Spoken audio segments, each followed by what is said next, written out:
प्राचीन समय की बात है। वत्सराज्य की रानी सूर्यमाला अपनी सुंदरता और बुद्धिमानी के लिए प्रसिद्ध थी, परंतु भाग्य ने उन्हें एक क्रूर राजा भानुसिंह की पत्नी बना दिया, जो विलासी और निर्दयी था। रानी का जीवन सोने के पिंजरे में बंद एक पंछी की तरह था, जहां ऐश्वर्य तो था पर स्वतंत्रता नहीं। राजमहल के समीप एक दिन एक साधु का आगमन हुआ। उसका नाम था वटेश्वर। लंबी जटाएं, गेरुआ वस्त्र और तेजस्वी आंखें उसे एक दिव्य पुरुष का आभास देती थी, परंतु वास्तव में वह एक अय्याश साधु था, जो भक्ति की आड़ में विलासिता का जीवन जीता था। वो राजा भानुसेन के दरबार में गया और अपने चमत्कारों से राजा को मोहित कर लिया। राजा ने उसे राजगुरु बना दिया और राजमहल में रहने की अनुमति दे दी। वटेश्वर जल्द ही अपनी असली प्रवृत्ति पर उतर आया।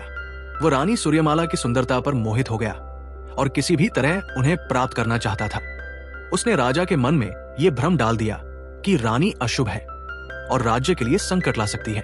राजा ने रानी से दूरियां बना ली और उन्हें एक निर्जन कक्ष में कैद कर दिया।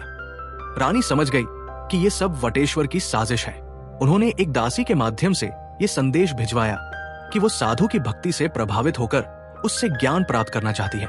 यह सुनकर वटेश्वर प्रसन्न हो गया और रानी के कक्ष में जाने का अवसर पा गया, परंतु जैसे ही वो अंदर गया, रानी ने पहले से रखे विष से युक्त जल को उसकी ओर बढ़ा दिया। वटेश्वर ने बिना सोचे समझे जल ग्रहण किया और कुछ ही क्षणों में तड़प तड़प कर मर गया। रानी ने राजा को पूरी साजिश बताई। राजा को अपनी भूल का एहसास हुआ और उन्होंने रानी से क्षमा मांगी। वटेश्वर की सच्चाई उजागर होने के बाद राज्यवासियों ने राहत की सांस ली।